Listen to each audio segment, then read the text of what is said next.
नमस्कार, मैं हूं आपके साथ नम्रता। उत्तर प्रदेश के मुख्यमंत्री योगी आदित्यनाथ ने लगता है कसम खा ली है कि राजस्थान में बीजेपी की जीत को पक्का करके ही मानेंगे।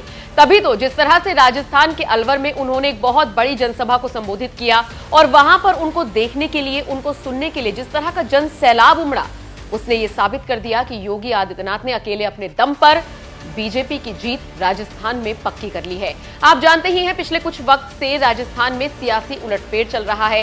कभी खबर आती है कि बीजेपी वसुंधरा राजे से नाराज है, इसलिए उनको आगे नहीं कर रही। हालांकि उसके बाद जब लिस्ट जारी होती है और उसमें नाम आता है वसुंधरा राजे का, तो इन सारी अफवाहों को विराम मिल जाता है। लेकिन इन सबके बीच बीजेपी को लेकर तरह तरह की बातें हो रही थी और अब राजस्थान में जिस तरह से योगी आदित्यनाथ ने मोर्चा संभाल लिया है, वो वाकई में काबिले तारीफ है। उन्होंने तिजारा में एक जनसभा को संबोधित किया और यहां पर उन्होंने कई मुद्दों पर बात की। जैसे उन्होंने इस जनसभा में कन्हैया लाल हत्याकांड का मुद्दा उठाया, इसके बाद अशोक गहलोत की सरकार को घेरा, उन पर सवाल दागे। उन्होंने सीधे तौर पर कहा, आप जानते हैं कन्हैया लाल की हत्या कैसे की गई? आप जानते हैं अगर ये उत्तर प्रदेश में होता तो क्या होता? इस प्रदेश को मजबूत नेतृत्व की आवश्यकता है। इसके अलावा योगी आदित्यनाथ ने कहा कि सीएम अशोक गहलोत राजस्थान में तुष्टीकरण का खेल कब तक चलता रहेगा, ये आपको समझना होगा। इसके अलावा उन्होंने कहा कि कन्हैया लाल की हत्या की गई तो उनके परिवार को 5 लाख रुपए दिए गए, वहीं गौ तस्करों की मौत पर उन्हें 20 से 25 लाख क्यों दिए गए?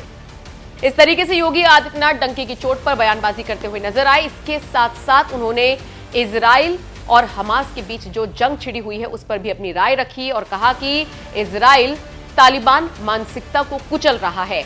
जाहिर सी बात है, योगी आदित्यनाथ का ये बयान वो भी ऐसे वक्त में जब चुनाव है काफी मायने रखता है और इसीलिए कहा जा रहा है कि योगी ने एक हुंकार भरी और राजस्थान में बीजेपी की जीत पक्की कर ली। क्या कुछ कहा योगी आदित्यनाथ ने, उनके बयान के साथ आपको छोड़े जा रही हैं। आप इस खबर पर क्या राय रखते हैं, कमेंट करके जरूर। राजस्थान कहां है? राजस्थान का पैसा, यहां के युवाओं की मेहनत, यहां के नागरिकों के परिश्रम और पुरुषार्थ का लाभ आखिर राजस्थान को क्यों नहीं मिल पा रहा है? ये तुष्टीकरण का खेल कब तक चलेगा? और मैं आपसे पूछना चाहता हूं, एक तरफ आप गौ तस्करों को महिमा मंडित करते हैं और दूसरी तरफ पूज्य संतों के आश्रम पर बुलडोजर चलाते हैं। ये कैसे स्वीकार किया जा सकता है? यहां पे संतों की हत्या होती है, गौ तस्करी और गौ कसी होती है, बहन बेटियां सुरक्षित नहीं है, व्यापारी की संपत्ति पर कोई भी गुंडा आकर के कब्जा कर लेता है। उत्तर प्रदेश 25 करोड़ की आबादी का राज्य है, लेकिन किसी गुंडे की हिम्मत नहीं है कि किसी बेटी की इज्जत के साथ खिलवाड़ कर सके। किसी गुंडे की हिम्मत नहीं किसी व्यापारी की संपत्ति पे कब्जा कर सके। किसी गरीब, किसी निरीह, किसी कमजोर, किसी दलित की जमीन पर या उसकी किसी भी अन्य संपदा पर कोई कब्जा करने का दुस्साहस नहीं कर सकता है। अगर करेगा तो पीछे से बुलडोजर उसको रौंद करके ठीक कर देगा।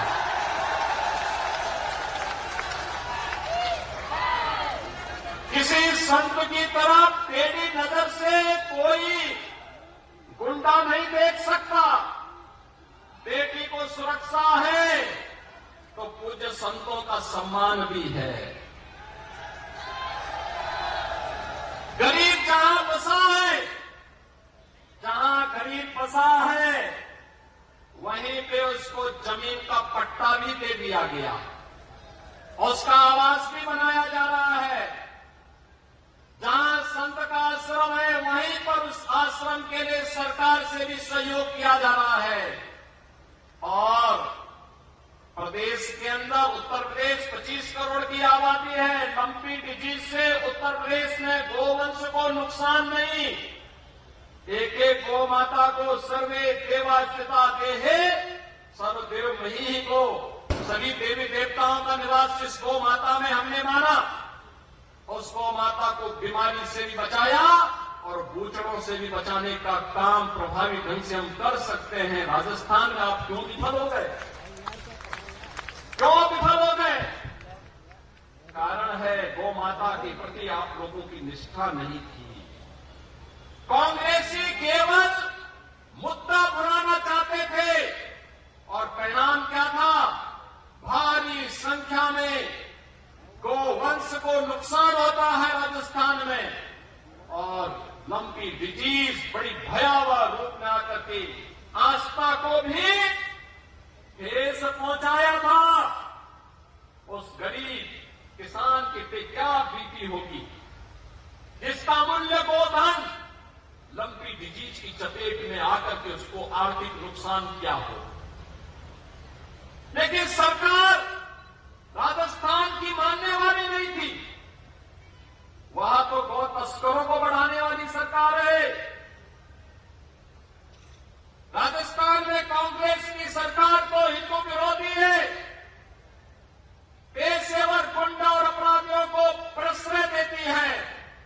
याद करिए, कन्हैया लाल का गला रेत दिया जाता है। यूपी में कोई घटना को अंजाम देता तो अब तक क्या अंजाम होता है इसका परिणाम हर व्यक्ति जानता है।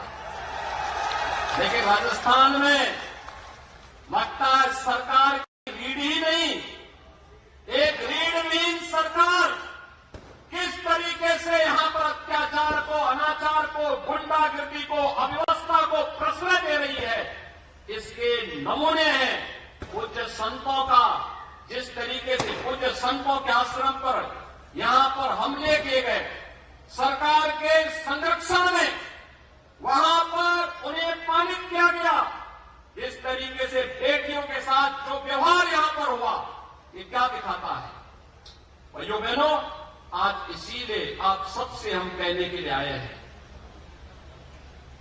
तिजारा विधानसभा चुनाव शुरुआत हो रही, प्रचार की शुरुआत हो रही है और मुझे ये भी बताया गया है कि तिजारा विधानसभा क्षेत्र में कांग्रेस जिस व्यक्ति को भेजी है वो अपने बारे में बड़ी बड़ी उपमाएं लगाता है। हमने भी सुना है। भाइयों बहनों, तालिबान का उपचार तो बजरंग बली की गदा ही है।